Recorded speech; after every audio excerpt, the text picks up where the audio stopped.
Hello students, how are you? I hope all of you are fine. Today we will discuss artificial variable technique, begin method. जैसा कि कुछ students demand करी है कि उन्हें English में प्रॉब्लम हो रही है, तो अब मैं ये लेक्चर जो है दोबारा से हिंदी में आपको समझाऊंगी। बिगम मेथड जो है एक हमारी आर्टिफिशियल वेरिएबल टेक्निक है। पहले मैं बता देती हूँ आर्टिफिशियल वेरिएबल टेक्निक क्या है, कि जो हमारी एलपीपी हैं उसमें कुछ कंस्ट्रेंट्स हमारी greater than and equal to की फॉर्म में ऑलरेडी हमारे पास होती हैं। तो जो हमारी ग्रेटर देन इक्वल टू वाली कंस्ट्रेंट्स हैं उनमें हम सरप्लस वेरिएबल यूज़ करते हैं इक्वेशन बनाने के लिए।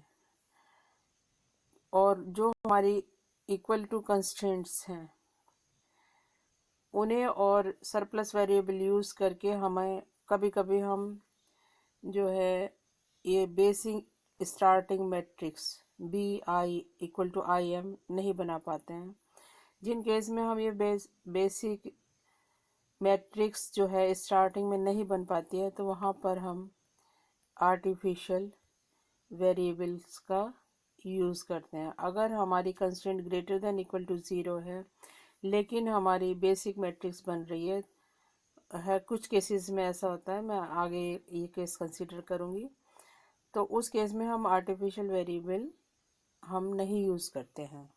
सिंपल जो सरप्लस वेरिएबल उनसे IBM मैट्रिक्स बन जाती है, तो हम अपना सिंपलेक्स मेथड लगा सकते हैं। तो इस अभी फ़िलहाल हम आर्टिफिशियल वेरिएबल जहाँ यूज़ कर रहे हैं वो प्रॉब्लम कंसीडर कर रहे हैं। इस तरह की प्रॉब्लम सॉल्व करने के लिए हमारे पास दो मेथड हैं, two phase method and big M method. Two phase method already discuss कर चुके हैं पहले लेक्चर में, हिंदी और इंग्लिश दोनों में। अब मैं आज बिगम मेथड या कार्नर्स एम मेथड भी इसको बोलते हैं, ये डिस्कस करूँगी। इसके लिए हमारे पास in this method a very large negative price -m, जो बहुत ज़्यादा बड़ी है, मतलब m की वैल्यू जो है बहुत ज़्यादा बड़ी हम लेते हैं, m is greater than 0, positive value लेते हैं। तो -m जो है प्राइस जो है हम ऑब्जेक्टिव फंक्शन में ईच आर्टिफिशियल वेरिएबल को असाइन कर देंगे। Due to negative price the objective function can not be improved in the presence of artificial variable. जब तक आर्टिफिशियल वेरिएबल हमारे बेसिक में रहते हैं तो ये हमारी जो प्राइस है वो ऑब्जेक्टिव फंक्शन की वो नहीं बढ़ती है।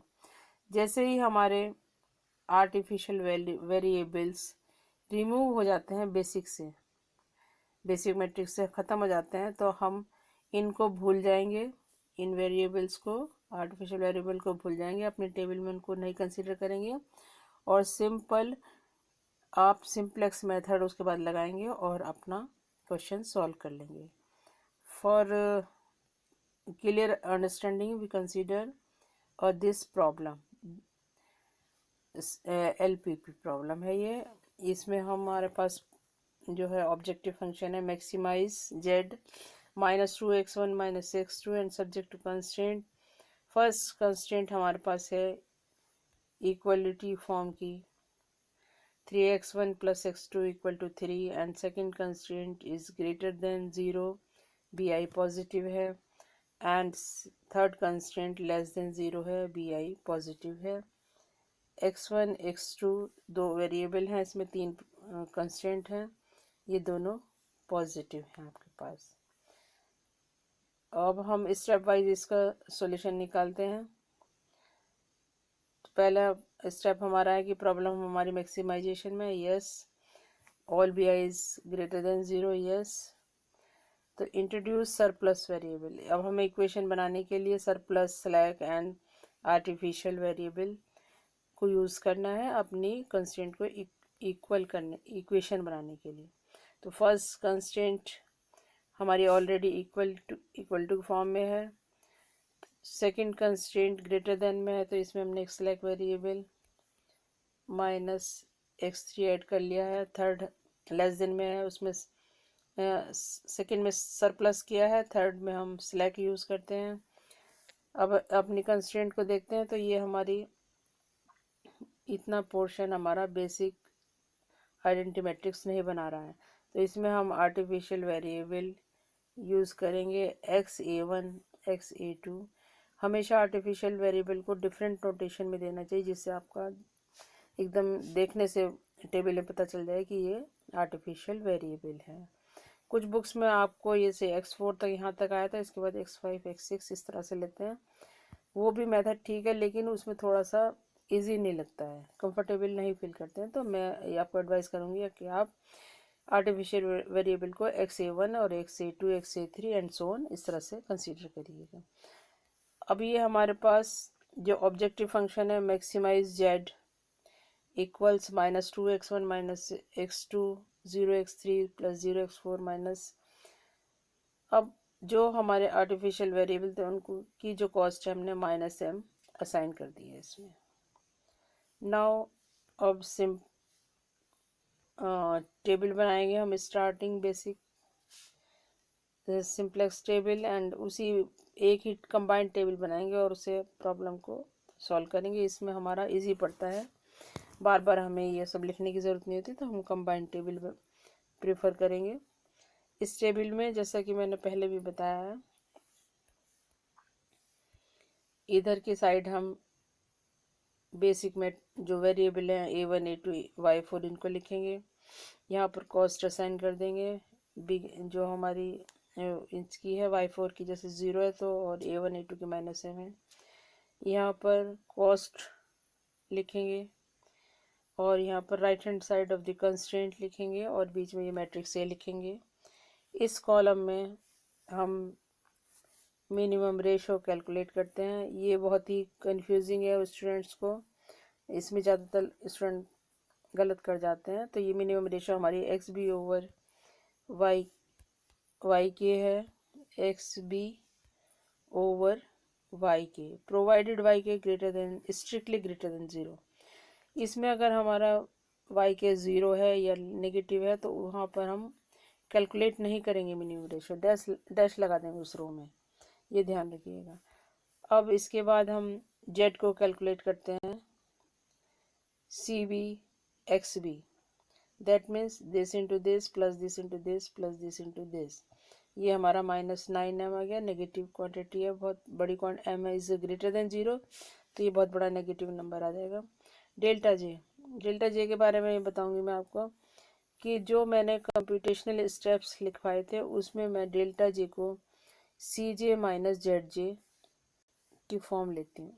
उससे हमारी ऑप्टिमल कंडीशन के लिए अलग से टेस्ट जो है वो है कि delta J all greater than 0,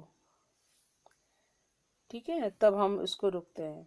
अब अगर कुछ बुक्स में डेल्टा जे को हम ले रखा है ZJ - CJ, तो उस केस में जो हमारी ऑप्टिमल टेस्ट है वो अपोजिट हो जाता है। इस बात को आप स्ट्रिक्टली ध्यान रखिए कि एक ही स्टेप्स फॉलो करिए, कोई भी एक ही बुक को फॉलो करेंगे आप। अब ये टेबल हम इस तरह से बनाई है हमने, यहाँ पर टेबल पर आ जाते हैं। ये हमने डेल्टा जे कैलकुलेट कर लिए हैं, इसमें से हम मैक्सिमम डेल्टा जे लेंगे। मैक्सिमम डेल्टा जे m क्योंकि बहुत बड़ा है तो +7m है, इसमें +4m है, तो this is greater then most positive number है, मोस्ट पॉजिटिव डेल्टा जे। तो इस कॉलम को हम की कॉलम कंसीडर करेंगे और इससे मिनिमम रेशो निकालेंगे। Minimum ratio is this, that means ये जो है हमारा आउटगोइंग वेक्टर a1 हो जाएगा। इन की कॉलम और की रो का जो इंटरसेक्शन एलिमेंट है उसे हम की एलिमेंट या प्यूटर एलिमेंट कहते हैं, विच इज़ 3, यानी कि a11। अब हमारा एम क्या है, इस a11 को 1 बनाना है और इनको 0 बनाना है with the help of this की row, okay, and using row operation only. Now अब हमारा बेसिक में y1 एंटर कर गया, a1 बाहर निकल गया। जैसे ही हमारा a1 बाहर निकल गया तो हमें इस कॉलम को कैलकुलेट करने की ज़रूरत नहीं, इसे हम यहीं पर छोड़ देंगे। कैलकुलेशन फिर से करेंगे। जब ये हमारी मैट्रिक्स बन गई है, नई मैट्रिक्स बनी है 2, जेड कैलकुलेट कर लिया, डेल्टा जे कैलकुलेट करेंगे, सी जे माइनस जेड जे। इसमें से मोस्ट पॉजिटिव कंसीडर करेंगे। Most positive is this one, most positive is this one, -1/3 -1 + 5m, m क्योंकि बहुत बड़ा है तो ये, और यहाँ पर -m है तो ये हमारे पास मोस्ट पॉजिटिव बन जाएगा। Now come to minimum ratio. Minimum ratio is, this is minimum, that means इनका इंटरसेक्शन एलिमेंट हमारे पास ये आ गया A22। और अब यहाँ से हमें पता चल रहा है टेबल से कि हमारा जो आर्टिफिशियल वेरिएबल वेक्टर है वो आउट हो रहा है और उसकी जगह y2 एंटर कर रहा है। अब नाउ टेबल 3 में अब क्योंकि y जो आर्टिफिशियल वेक्टर है A2 वो भी निकल गया है तो हम ना ये रो कंसीडर करेंगे ना ये रो कैलकुलेट करेंगे। बेसिक में अब हमारे y1 y2 जो ओरिजिनल वेरिएबल आ गए, उसके साथ में y4 भी है। इनकी कॉस्ट जैसे जैसे जो वेरिएबल आता है तो उसकी कॉस्ट हम यहाँ पर वही लिखते जाते हैं जो हमारी ऑब्जेक्टिव फंक्शन में है। कैलकुलेट करने के बाद हमारी ये टेबल आ गई है। Now calculate z, C B, X B and delta j. Delta j को मैंने फिर से बता रही हूँ, मैं सी जे माइनस जेड जे ले रही हूँ। ये हमने कैलकुलेशन कर ली है डेल्टा जे की।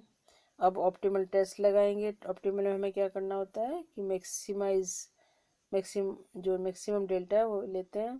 तो यहाँ पे क्या आ रहा है कि all delta j less than equal to 0, जितने भी डेल्टा जे हैं वो या तो 0 है या नेगेटिव है। Hence the optimal solution is x1 = 3/5, x2 = 6/5 and maxima is z = -12/5। ये method I hope big M method आपको समझ में आ गया होगा। टू फेस मेथड भी ठीक है, उसमें थोड़ी सी कैलकुलेशन हमें ज़्यादा करनी पड़ती है और इसमें थोड़ा कम करना पड़ता है, लेकिन इसमें बहुत ध्यान से करना पड़ता है। ज़रा सा अगर गलत हो जाता है तो क्वेश्चन आपका गलत हो जाएगा। आई होप मेथड आपको अच्छी तरह से समझ में आया होगा। अगर आपको मेथड समझ में आया तो लाइक का बटन प्रेस करिएगा और ये जो वीडियो है ये ज़्यादा से ज़्यादा स्टूडेंट में शेयर करिए जिससे सभी लोगों को फ़ायदा हो जाए। और अगर आपको इसके रिटन नोट्स चाहिए तो मेरे कमेंट बॉक्स में अपना जीमेल एड्रेस या व्हाट्सएप नंबर लिखिए तो मैं आपको ये नोट्स रिटन फॉर्म में सप्लाई कर दूँगी, प्रोवाइड कर दूँगी। और मेरे चैनल को सब्सक्राइब करिएगा। आई होप सबको अच्छा लगा होगा ये। और अगर कोई भी किसी भी टाइप की प्रॉब्लम है तो आप मुझे कमेंट करके लिख सकते हैं। Thank you for watching.